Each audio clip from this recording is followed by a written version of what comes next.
Hello guys, मैं जितेंद्र आपका आपके यूट्यूब चैनल पे स्वागत करता हूं और आशा करता हूं कि आप सभी लोग अच्छे होंगे और एकदम स्वस्थ होंगे। आज का जो हमारा टॉपिक है वो है वर्ण व्यवस्था पार्ट नंबर 2। इससे पहले हमने पार्ट नंबर 1 के बारे में पढ़ा था, जिसमें हमने स्वर के बारे में जाना था, वर्ण के भेद के बारे में जाना था कि दो होते हैं, जिसमें स्वर के बारे में हम पार्ट नंबर 1 में पढ़ चुके हैं। आज पढ़ेंगे व्यंजन के बारे में।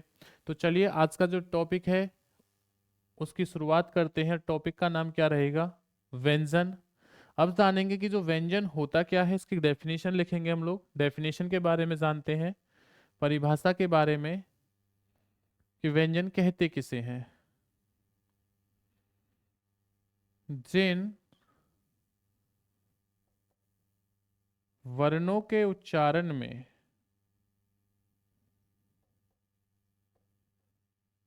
स्वरों की सहायता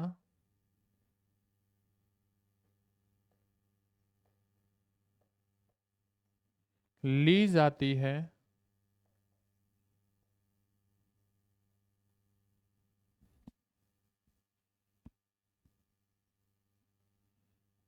उन्हें व्यंजन कहते हैं। तो जिन भी वर्णों के उच्चारण में स्वर की सहायता ली जाती है उन्हें क्या कहा जाता है? उन्हें व्यंजन कहा जाता है। जैसे फॉर एग्जाम्पल, व्यंजन जो हमारे प्रारंभ होते हैं वो कैसे होते हैं? अब देखिए, मैंने कै लिखा, फिर हम लोग ख लिखते हैं, ग लिखते हैं, घ लिखते हैं। इसी तरीके से विभिन्न प्रकार के जितने भी व्यंजन हैं उन्हें लिखना प्रारंभ करते हैं। तो जो हमने कै लिखा है, इस कै को अगर मैं इसमें से स्वर को बाहर निकालूं तो क्या निकलेगा? कै। कै के नीचे मैंने हलंत लगाया प्लस में ए, यानी कि मैंने इस कै में से जो ए को बाहर निकाला है, ए क्या है? एक स्वर है। और जब ये दोनों आपस में मिलते हैं तभी जाके क्या बनता है? कै बनता है। यानी कि यही होता है कि जो पूर्ण जो होता है, यानी कि ये व्यंजन बन गया। लेकिन ये व्यंजन जो पूरा व्यंजन बना है वो किसकी मदद से? वो ए की हेल्प से। और ए क्या है? एक स्वर है। अगर मैं सिर्फ ओनली किसी भी व्यंजन में से स्वर को बाहर निकाल लूं तो याद रखना इस चीज के बारे में कि वो आधा रहेगा, क्योंकि जो मैंने डंडा खींचा इसे हलंत कहते हैं, और ये अगर किसी भी शब्द में से लगाए जाए या किसी वर्ण में लगाए जाए तो वो वर्ण अपने आप में आधा हो जाता है। जैसे यहाँ पे ख लिखा हुआ है, तो इसमें से मैं इसे अगर स्वर निकालूंगा तो क्या निकलेगा? ख प्लस अ, यानी कि मैंने ए निकाला, और ए क्या है? एक स्वर है। और जो ख है वो क्या है? एक व्यंजन है। तो सेम यही चीज इनमें रहेगी। तो जितने भी स्वर बोले, सॉरी, जितने भी व्यंजन बोले जाते हैं उन सभी में क्या होता है? एक स्वर छुपा हुआ होता है। अब ये नहीं कि यही स्वर छुपा होता है, वो कोई भी हो सकता है जिसकी मात्रा आ जाए। जैसे यहाँ पे लिखा होता खा, तो यहाँ पर हम कै प्लस ख प्लस ए नहीं करते, यहाँ पर क्या करेंगे हम लोग? आ, क्योंकि मात्रा किसकी है? मात्रा जो है वो आ की है। तो जो मात्रा रहती है जिस भी व्यंजन के अंदर, उस वही व्यंजन में क्या होता है? स्वर छुपा होता है। तो चलिए, हमने स्वर के बारे में जाना। स्वर के बारे में हम लोग जानेंगे कि इसके जो भेद होते हैं वो कितने होते हैं, इनकी संख्या कितनी होती है। अगर कोई भी हमसे ये कहे कि कुल व्यंजन की संख्या या व्यंजनों की संख्या कितनी होती है, तो याद रखना कितनी होती है मेरे भाइयों? 39 होती है। और अगर कोई हमसे ये कहे कि कुल,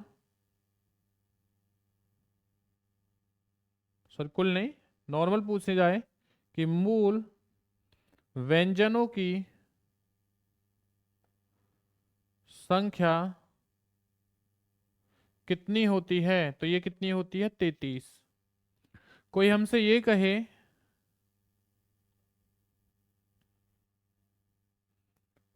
कुल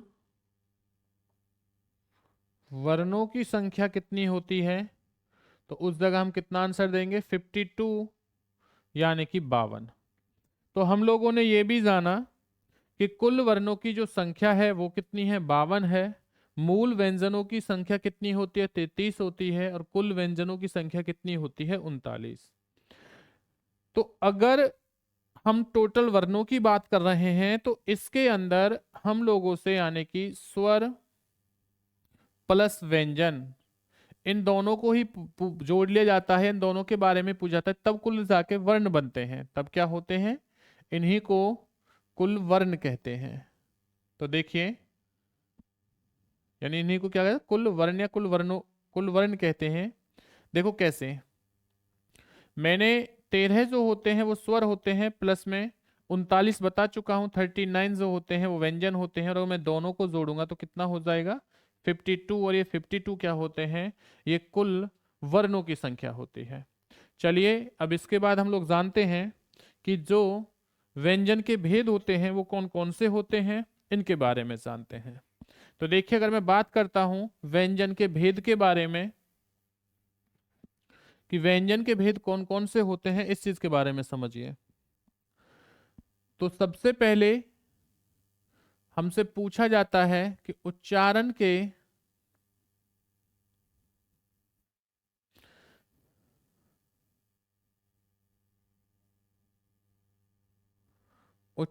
के आधार पर व्यंजन के भेद कितने होते हैं? तो ये होते हैं 3। कौन कौन से होते हैं? पहला जो होता है, इसे कहा जाता है स्पर्श व्यंजन।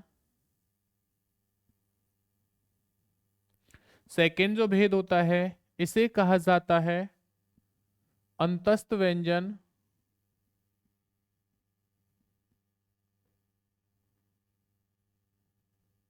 और तीसरा जो होता है, इसे कहा जाता है ऊस व्यंजन। तो देखिए, हमने क्या क्या जाना। हमने जाना उच्चारण के आधार पर व्यंजन के भेद 3 होते हैं। स्पर्श व्यंजन होता है, अंतस्थ व्यंजन होता है, और ऊस व्यंजन होता है। इन्हें डिफाइंड बाद में करेंगे। सबसे पहले हम लोग ये जान लेते हैं कि व्यंजन के भेद कितने होते हैं। अगर हमसे पूछा जाए, याद रखना कि स्वर तंत्रियों के आधार पर, स्वर तंत्रियों के आधार पर व्यंजन के भेद कितने होते हैं, तो याद रखना 2 होते हैं। और ये 2 कौन कौन से होते हैं? पहला जो होता है, इसे कहा जाता है अल्पप्राण। नहीं, अल्पप्राण नहीं होता,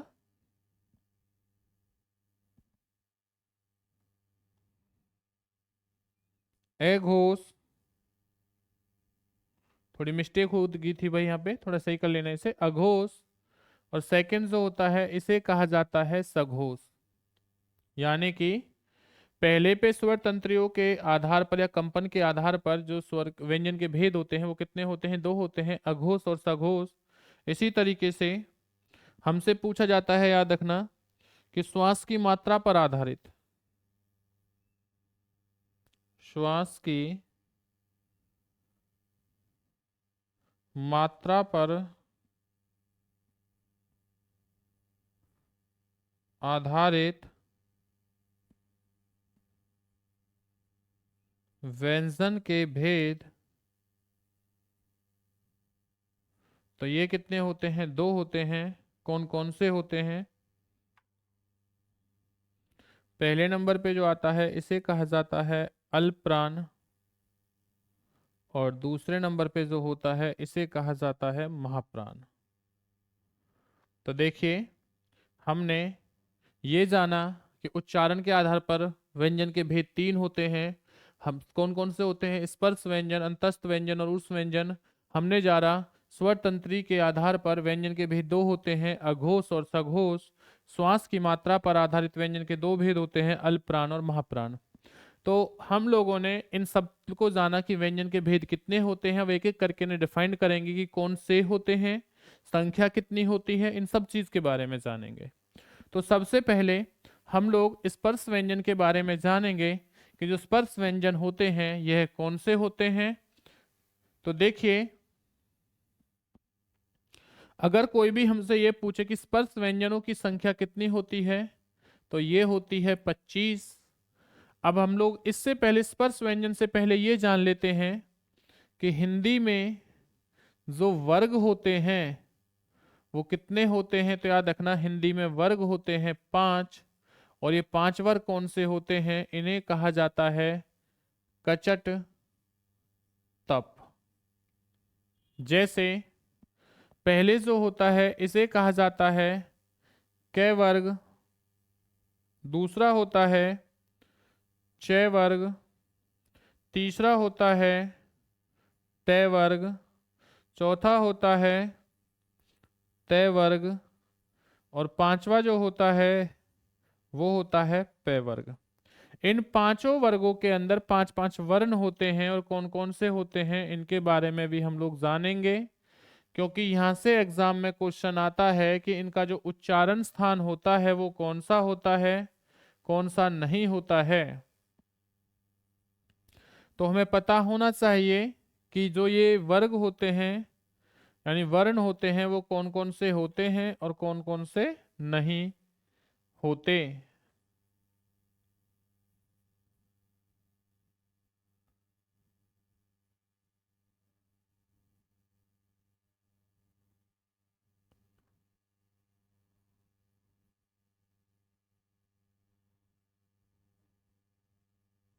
ये हमारे यानी कि स्पर्श व्यंजन होते हैं, और ध्यान देना इनकी जो संख्या है वो कितनी है, 25 है।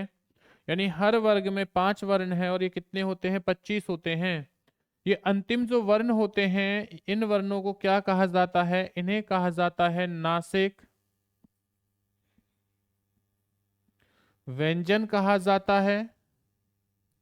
और एक चीज और याद रखना आप लोग, जो ये नासिक व्यंजन है, इन नासिक व्यंजनों की जो संख्या होती है वो कितनी होती है, 5 होती है। कोई अगर हमसे ये पूछे कि नासिक व्यंजन कितने होते हैं, 5 होते हैं। कौन कौन से होते हैं, पांचों वर्गों के अंतिम पांचों वर्ण क्या कहलाते हैं, नासिक व्यंजन कहलाते हैं।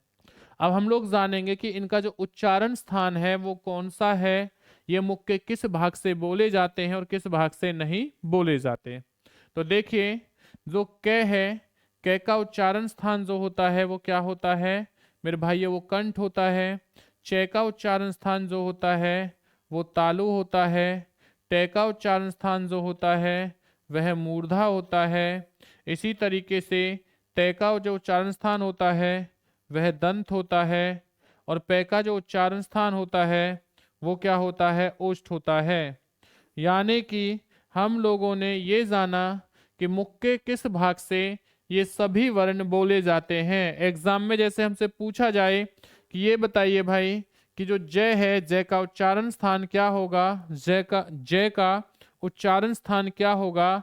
तो देखिए, जो जय है वो किस में आ रहा है, वो च वाली लाइन में आ रहा है, यानी चवर्ग में आता है, और चवर्ग का उच्चारण स्थान क्या है, तालु। तो जय का जो उच्चारण स्थान है वो क्या हो जाएगा, वह तालु हो जाएगा। इस चीज के बारे में आप लोग याद रखना। तो चलिए, इसी के बाद हम लोग आगे जानते हैं। अगर हमसे ये पूछा जाए कि कुल स्पर्श व्यंजनों की संख्या कितनी होती है, कुल स्पर्श व्यंजनों की संख्या कितनी होती है, तो ये होती है 27। यानी कि 25 तो ये वाले होंगे, और इस वाली लाइन में जो ये डे और एक हो जाएगा ढे, ये दोनों वर्ण इसमें जुड़ जाते हैं। टे वाली लाइन में उनका उच्चारण स्थान क्या होता है, मूर्धा ही होता है। तो ये जो दो वर्ण जुड़े हैं, जब इन दो को 25 में ऐड कर देंगे तो 27 हो जाएंगे। लेकिन इन्हें क्या कहा जाता है, इन्हें कहा जाता है उत्क्षिप्त व्यंजन। और अगर हमसे कोई ये पूछे कि उत्क्षिप्त व्यंजनों की संख्या कितनी होती है, तो 2 होती है। तो देखिए, हमने स्पर्श 25 के बारे में जाना, हमने स्पर्श 27 के बारे में जाना। तो 27 में 2 ऐड होते हैं, इन्हें उत्क्षिप्त व्यंजन कहा जाता है। इन्हीं को विकसित व्यंजन भी कहा जाता है। तो या तो कोई हमसे ये कहे कि विकसित व्यंजन की संख्या कितनी होती है, तो भी 2 ही होती है। उत्क्षिप्त व्यंजनों की संख्या होती है तो वो भी कितनी होती है मेरे भाई, याद रखना, वो भी 2 होती है। इसी के बाद हम लोग जानेंगे कि जो स्पर्श संघर्षी व्यंजन होते हैं वो कौन से होते हैं। तो याद रखना, स्पर्श संघर्षी व्यंजन के बारे में जानेंगे, और इसी के साथ साथ अगर किसी भी भाई को इसी प्रकार के नोट्स चाहिए तो वह हमारे टेलीग्राम ग्रुप में जुड़ सकता है, जो क्या है, जिसका नाम है जीत मंत्रा, या वह इस फोन नंबर पर व्हाट्सअप कर सकता है 999111586665। वो इस पे भी क्या कर सकता है, कांटेक्ट कर सकता है, और कांटेक्ट करने के बाद में वो नोट्स जो है वो ले सकता है। तो चलिए इसी के साथ हम लोग जानेंगे कि अब इसमें जो सपद संघर्षी व्यंजन होते हैं उनकी संख्या कितनी होती है। तो देखिए स्पर्श संघर्षी व्यंजन के बारे में पर जानते हैं। स्पर्श संघर्षी जो व्यंजन होते हैं इनकी संख्या 4 होती है। कितनी होती है मेरे भाइयों? 4 होती है। और ये 4 कौन कौन से होते हैं? च, है, ज, झ। यानी कि इन चारों व्यंजनों को क्या कहा जाता है? इन चारों व्यंजनों को कहा जाता है स्पर्श संघर्षी व्यंजन कहा जाता है। इसी के बाद में अगर हमसे ये पूछा जाए कि संघर्षी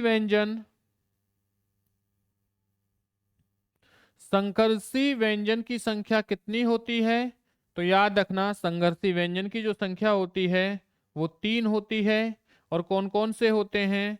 यह तीनों से होते हैं।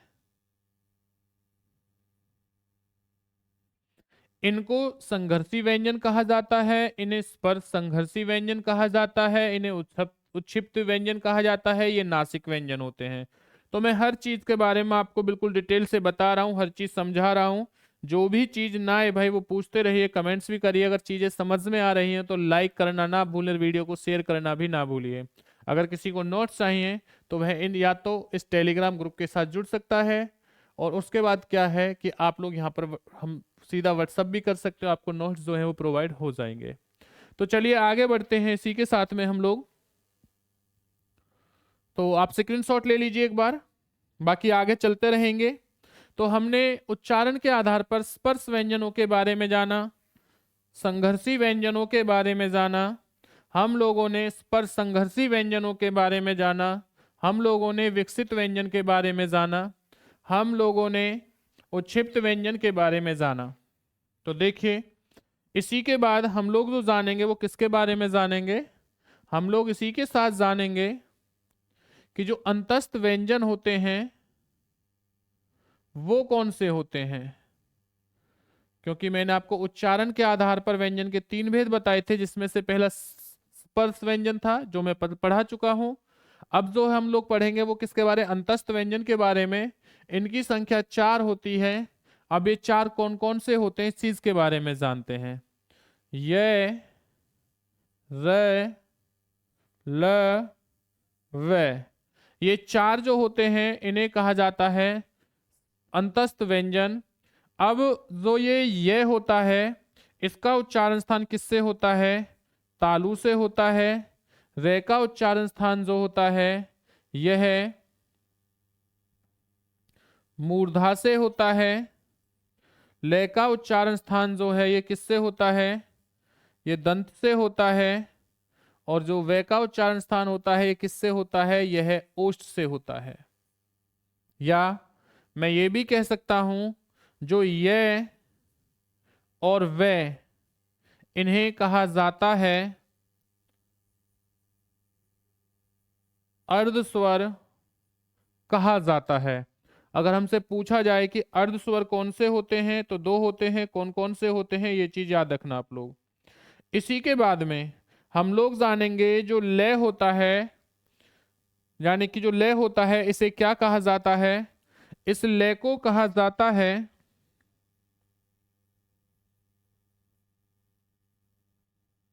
पार्श्विक व्यंजन कहा जाता है। और जो रे होता है इसे कहा जाता है लुंठित व्यंजन कहा जाता है। तो इसी के साथ हमने किसके बारे में जाना? अंतस्थ व्यंजन के बारे में जाना। अब उच्चारण के आधार पर जो तीसरा भेद बताया था वो कौन सा बताया था मेरे भाइयों? वो बताया था ऊष्म व्यंजन। अब हम लोग जानेंगे कि ऊष्म व्यंजन कौन से होते हैं। तो याद रखना उस व्यंजन की भी संख्या 4 होती है। ये चारों कौन कौन से होते हैं? तो ये चारों होते हैं श, से, श और है।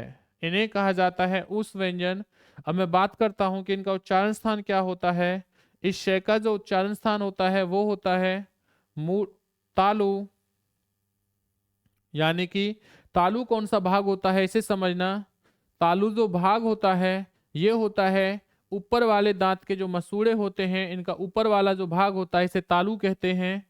ये जो श होता है इसे इसका उच्चारण स्थान होता है मूर्धा से, और इस वाले से का जो उच्चारण स्थान होता है वो होता है दंत से, और इस है का जो उच्चारण स्थान होता है वो किससे होता है मेरे भाइयों? कंठ से होता है। तो इसी के साथ हमारे उच्चारण के आधार पर जो व्यंजन के भेद होते हैं हमने उनके बारे में जाना। अब हम लोग पढ़ेंगे स्वर तंत्रियों के आधार पर जो व्यंजन के भेद थे, अघोष और सघोष, इनके बारे में जानेंगे। तो चलिए इसी के बाद अब हम लोग पढ़ते हैं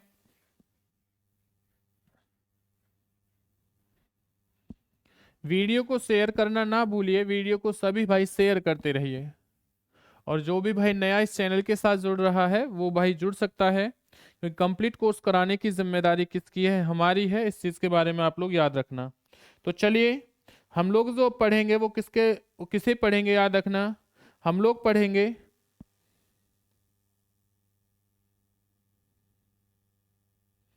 स्वर तंत्री के कंपन पर आधारित व्यंजन के भेद। तो व्यंजन के भेद कितने होते हैं? 2 होते हैं। कौन कौन से होते हैं? पहला होता है इसे कहा जाता है अघोष, और जो दूसरा होता है इसे कहा जाता है सघोष। तो देखिए अघोष कौन से होते हैं और सघोष कौन से होते हैं, इस चीज के बारे में हम लोग जानते हैं। तो जो अघोष होता है वह 5 वर्गों के प्रथम यानी कि 5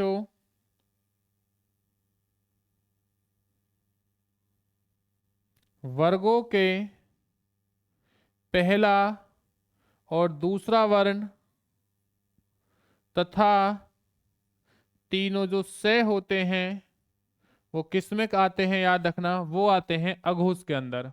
अब आप कहोगे सर ये पहला और जो सेकंड वर्ण है ये कौन से होते हैं? तो मैं 5 वर्ग आपको बता चुका था कचट तप के बारे में, जैसे क, ख, च, छ, ट, ठ, त, द, छोटे ध, प, फ। यानी कि ये वाले जो वर्ण होते हैं ये किस में आते हैं? इन्हें कहा जाता है अघोष कहा जाता है। और बाकी तीनों जो श होते हैं वो क्या होते हैं? सघोष होते हैं। अब बाकी का जो भी कुछ बचा है वो क्या हो जाएगा? वो सघोष हो जाएगा। जैसे 5 वर्णों के तीसरा वर्ण, चौथा वर्ण और 5वां वर्ण, और प्लस में ये, रे, ले, वे, प्लस में है और सभी स्वर। यानी कि ये सभी के सभी क्या कहलाते हैं मेरे भाइयों?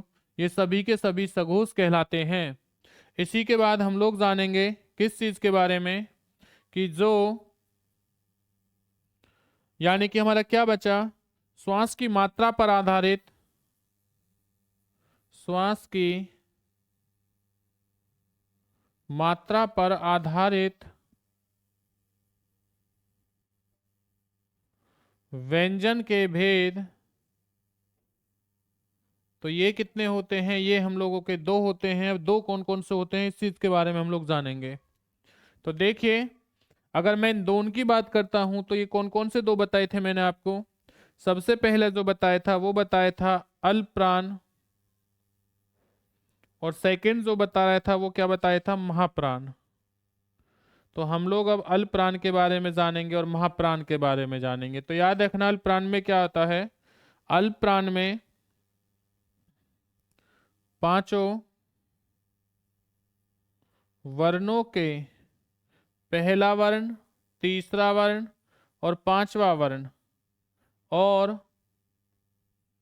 ये, रे, ले, वे, और सभी जो स्वर होते हैं मेरे भाइयों याद रखना वो क्या होते हैं? यह अल्पप्राण होते हैं। और महाप्राण में कौन से होते हैं? पांचों वर्णों के, सॉरी पांचों वर्गों के, भाई वर्ण नहीं, पांचों वर्गों के, पांचों वर्गों के चौथा, चौथा नहीं, दूसरा जो यहाँ पे रह गया है वो आ जाएंगे। दूसरा और चौथा वर्ण क्या कहलाता है? याद रखना, यह महाप्राण कहलाता है। और क्या कहलाते हैं? उष व्यंजन, यानी कि जो हम लोगों के तीनों शय होते हैं ये सब इसी के अंदर आ जाएंगे। और है, ये भी किसके अंदर आएगा? याद रखना, ये भी इसी के अंदर आ जाएगा। तो चलिए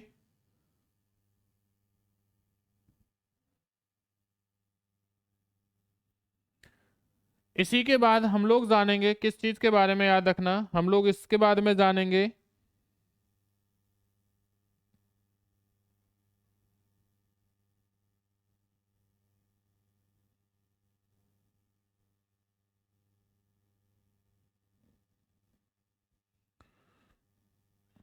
तो एक बार थोड़ा हल्की सी थोड़ी मिस्टेक हो गई भाई, थोड़ा तीनों शय के बारे में। पहले ये वाली शय आती है, फिर ये वाली शय आती है, और फिर ये शय आती है, और उसके बाद में है बताया है मैंने। और जो उस व्यंजन बताए होंगे उसमें थोड़ा अगर आगे नहीं हो सकती तो उस व्यंजन के बारे में एक बार दोबारा देख लेना कौन से होते हैं। शय, से, शय और है। इसका उच्चारण स्थान क्या होता है? तालु होता है। इसका उच्चारण स्थान जो होता है वो मूर्धा होता है। इसका उच्चारण स्थान जो होता है वो दंत होता है। और इसका उच्चारण स्थान क्या होता है? कंठ होता है। भाई एक बार इसे देख लेना, अगर वहां पर थोड़ी इससे पहले जो मैंने पढ़ाया था अगर उसमें थोड़ा आगे पीछे हो गए थे वर्ण तो इन्हें एक बार देख लेना। अगर ऐसे लिखें तो बिल्कुल सही है, उस व्यंजन ये होते हैं। चलिए कोई नहीं, कभी कभी ऐसा होता है, थोड़ी बहुत मिस्टेक हो जाती है, लेकिन उस पर ध्यान मत दीजिए क्योंकि सही चीज आपको बताई जा रही है। तो हम लोगों ने इसी के साथ में क्या जाना? अल्प प्राण के बारे में जाना, अघोष के बारे में जाना, सघोष के बारे में। याद करने का तरीका क्या है इसे समझिए। देखिए अल्प प्राण, अल्प प्राण में मैंने इस तरीके से अल्प को लिखा है। अगर मैं इस अल्प में से इस वाले पे को हटा देता हूं और इस वाले ए को हटा देता हूं, ये क्या है? आधा लय है। इस लय को अगर ऐसे घुमाऊंगा तो ये लगभग ऐसा हो जाएगा, तीन की तरह। तीन क्या एक विषम संख्या है? तो वर्गों में विषम संख्या कौन सी होती है? एक, तीन और पांच। तो ध्यान देना, यही तो बोला था, एक, तीन, पांच। इसी के साथ देखिए, अगर अघोष और सघोष की बात करता हूं तो अघोष हमने कैसे लिखा है? ऐसे लिखा है, यानी कि अगर इसमें से घोष को मैं रफ कर देता हूं और सिर्फ बचता है ए, तो ए जो है वो कौन से नंबर का स्वर है? वो पहले नंबर का। तो पहले के बाद कौन सा नंबर आएगा? दूसरा। देखिए पहला और दूसरा, किसी एक चीज को याद कर लीजिए, दूसरी चीजें आपको ऑटोमेटिक जो है याद रखना, याद हो जाएंगी। उसे याद करने में आपको कोई भी परेशानी नहीं होगी। इसी के बाद हम लोग जानेंगे कि ऐसे कौन से वर्ण होते हैं जो, जिन वर्णों से कभी भी कोई भी शब्द जो होता है प्रारंभ नहीं होता है। हम इस चीज के बारे में जानेंगे। तो देखिए,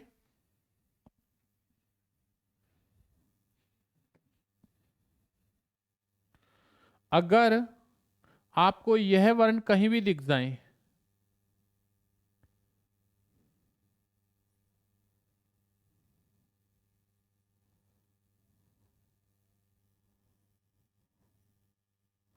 इस तरीके से अगर आपको कोई भी वर्ण दिख जाता है तो याद रखना ये पांचों वर्ण ऐसे हैं, इनसे कभी भी कोई भी शब्द प्रारंभ नहीं होगा। यानी कि इन यह शब्द के बीच में लग सकते हैं, पीछे लग सकते हैं, लेकिन प्रारंभ में नहीं लगेंगे। तो कितने वर्ण हैं? ये पांच वर्ण हैं। इन वर्णों से कभी भी कोई भी जो शब्द होता है वो क्या होता है? याद रखना, इनकी शुरुआत नहीं होती है।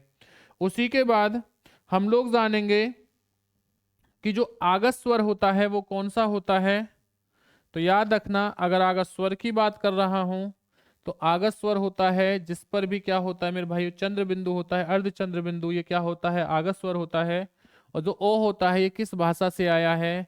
यह अंग्रेजी भाषा से आया है। इस चीज के बारे में याद रखना। इसी तरीके से हमारे कुछ और शब्द होते हैं जिन्हें क्या आगत व्यंजन कहा जाता है। तो आगत जो व्यंजन होते हैं, आगत माने होता है जो दूसरी भाषा से आए हों। तो आगत व्यंजन कितने होते हैं? ज और फ होता है। जो ये दोनों होते हैं ये किससे आए हैं? यह अरबी और फारसी भाषा से आए हैं, इसलिए इन्हें क्या कहा जाता है? इसलिए इन्हें कहा जाता है आगत व्यंजन। देखो इनका कैसे फर्क हो जाता है, मैंने जैसे लिखा जरा, और एक होता है ये वाला जरा। इस जरा का जो मतलब होता है जरा, इसका मतलब होता है बुढ़ापा, लेकिन जब मैंने ये जरा लिखा तो ये इसे इसका उच्चारण होता है जरा जरा जरा, तो इसका मतलब होता है थोड़ा। ये जरा है और ये जरा है, जरा।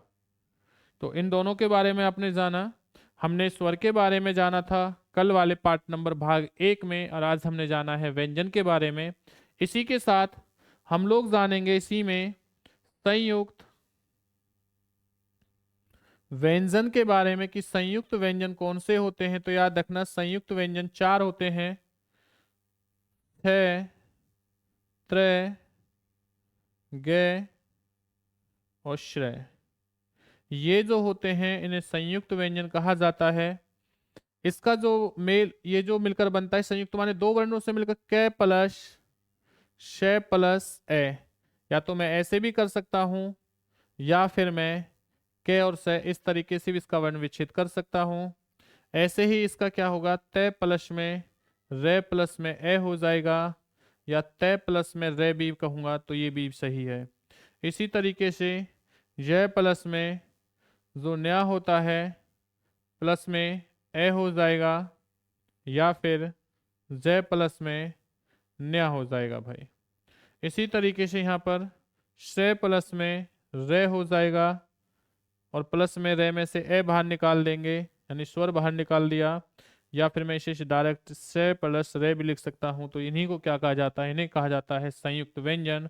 और ये कितने होते हैं मेरे भाइयों? ये 4 होते हैं। तो इसी के साथ आज की जो हमारी क्लास है उसका समापन करते हैं। आई होप आपको चीज़ें समझ में आई होंगी।